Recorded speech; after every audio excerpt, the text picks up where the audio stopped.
It's draft day, and Chat Sports' round-the-clock coverage is powered by Manscaped. We will tell you all about their men's grooming products later on in today's video. But as a reminder, you can get 20% off and free shipping when you go to manscaped.com/chat. Today's video is the reaction to Mel Kiper, the ESPN analyst's final 2022 NFL mock draft. In a year in which nobody really knows what's going to happen, Kiper's got Travon Walker as the number 1 overall pick to the Jacksonville Jags out of Georgia, the somewhat fast-rising defensive end.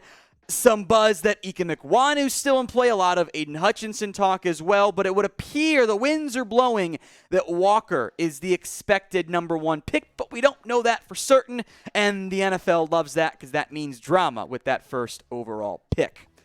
Now, I have a question for you. Not who do you think the Jags will draft, but rather who should they take at pick number 1 in round 1. Let me know in the comments who you think the Jags should take this year.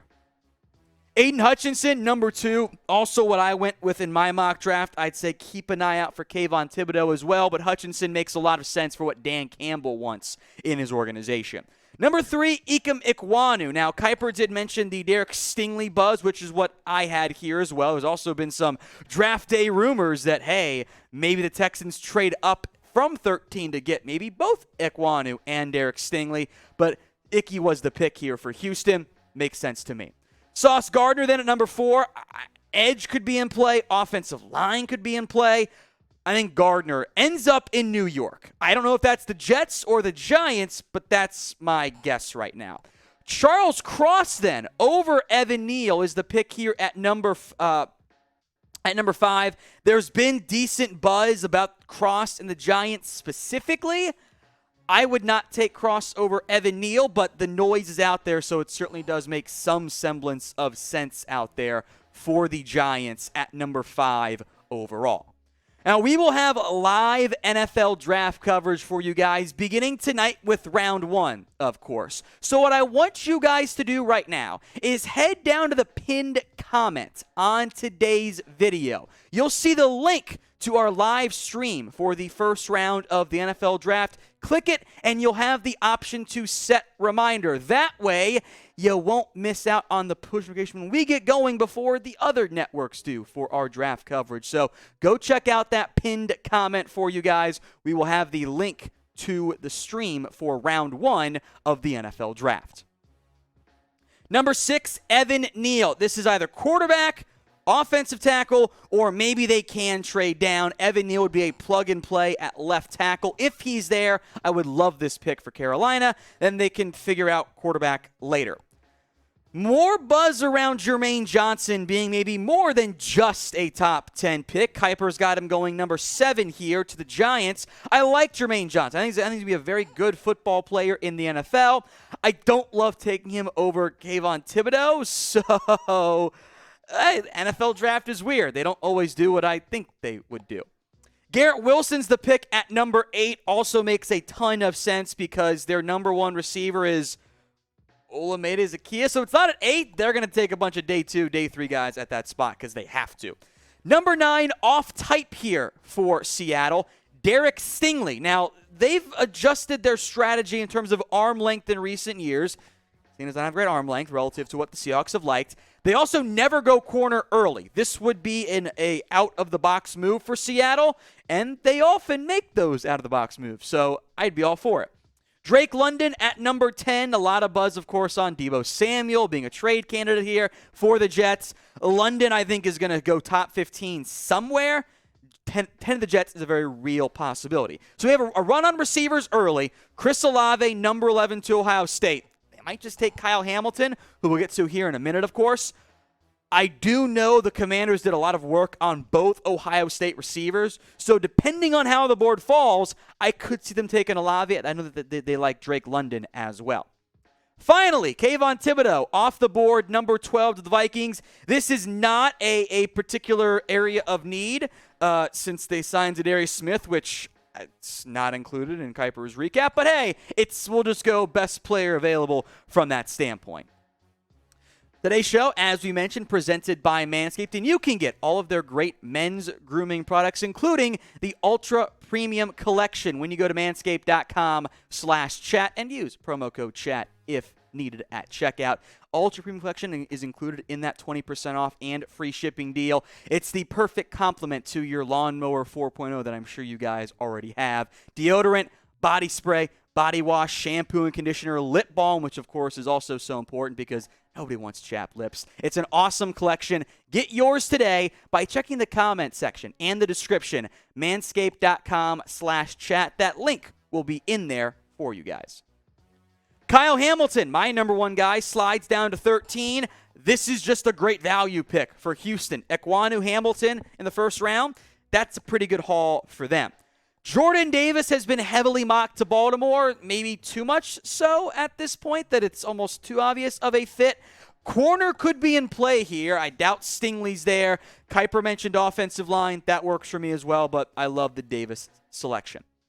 Jameson Williams, who I think could sneak in the top 10 in this year's class, goes 15 to the Philadelphia Eagles. ACL is a red flag. I don't know how you feel about two skinny Bama receivers as your go-to guys, but they're both game breakers. Trevor Penning at number 16. I have a difficult time seeing him getting out of the top 17 in particular because the Saints and Chargers and Texans even need offensive line help. The Saints, Eagles, and Texans all have 2 first-round picks. And those are good answers to my next question for you. What team will have the best round 1? Is it the Saints? Is it the Jags at number 1 over the Lions with 2 and 32? What team do you think, when we do our draft grades, which we'll do, of course, here after round 1 wraps up at Chat Sports, what team do you think will win round 1? Sound off in the comments section. Devin Lloyd, number 17, a bit of a dark horse pick, but I don't hate it from that standpoint, given the, well, Kenneth Murray has not been great. Do you want to go double dip it off first round off-ball linebacker? I don't know, but the need is there. The Eagles at 18, Trent McDuffie, who I am a huge fan of. I would love this pick by the Philadelphia Eagles. McDuffie is a dynamic corner, very sticky in coverage. Not the biggest or longest guy, but he's good at playing football, and that gets overlooked. Finally, at number 19, our first QB off the board, Kenny Pickett here for the New Orleans Saints. Chargers, Eagles, probably not going to go QB, so they can wait, I guess, in this scenario. That's a bit of a gamble from that standpoint. And then at 20, Malik Willis to the Pittsburgh Steelers. If the Panthers don't go QB at 6, this is a very, very plausible outcome for this year's draft. The quarterback class is not great at the top. There are teams that need QB help, but that doesn't mean you want to reach just to have a QB on your roster. The likely outcome is one of these two guys is the first quarterback drafted. Who do you think it ends up being? Type in KP for Kenny Pickett or MW for Malik Willis. Number 21, Daxton Hill, which I get is the Patriots love versatile defenders, but they don't really need a safety that much. They don't really need a nickel corner, so I would be a bit confused by that one. He mentioned Kaiir Elam as your J.C. Jackson replacement. I would like that more. Offensive line run here. Kenyon Green out of A&M goes to the Green Bay Packers. There's been some late buzz on a knee issue. Packers do need a guard, and so do the Cardinals, although they might not view it as much of an internally. They take Zion Johnson here, who did take some center snaps at the Senior Bowl. I think is going to be best at left guard, just like Kenyon Green. That ends up being a bit of a nightmare scenario to an extent here for the Dallas Cowboys, even though Treylon Burks is on the board, who doesn't get drafted in round 1 of Mel Kiper's mock. They end up going with Tyler Smith. Now, there's been some more buzz the past couple of days about, or I should say today, about Tyler Smith being in play for Dallas. The pitch from Kiper and McShay about their picks for Dallas were right tackle, which they don't need. They're going to play Terrence Steele there, barring a shocker. They need a left guard, which Smith can play. This would upset many a Cowboy fan if Tyler Smith is the pick in round 1.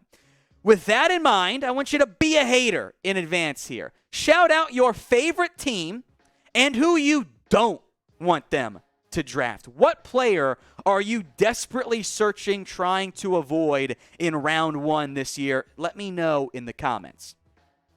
Here's Kaiir Elam, 25 to the Buffalo Bills. Kiper almost gave him Breece Hall. Not the most outlandish outcome in the end. Jahan Dotson goes 26 out of Penn State. Again, over Treylon Burks. Interesting development on that standpoint, but Tennessee is in the market for wide receiver help. Devontae Wyatt then gets to pair up with Vita Vea. This is what I did. These last two picks actually were what I had in my own mock draft, although I had Burks already gone at that point. Another player instead of Burks, how about Christian Watson? 28 to the Green Bay Packers, a rather surprising pick here. Watson's got the height, weight, speed that the team tends to love.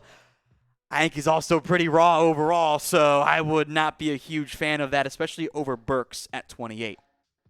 Again, folks, we'll be live for the entirety of the 2022 NFL Draft. So if you have not already, subscribe right now. YouTube.com/ChatSportsTV. Round 1, 2, 3. UDFA coverage on Sunday. We've got you guys covered, locked and loaded with everything going on around the NFL Draft, including Day 1 and the grades tonight. Not Treylon Burks again. Okay, Sky Moore to the Chiefs, who I actually like a lot. I think he'd be a good fit in Kansas City. There's a lot of receivers.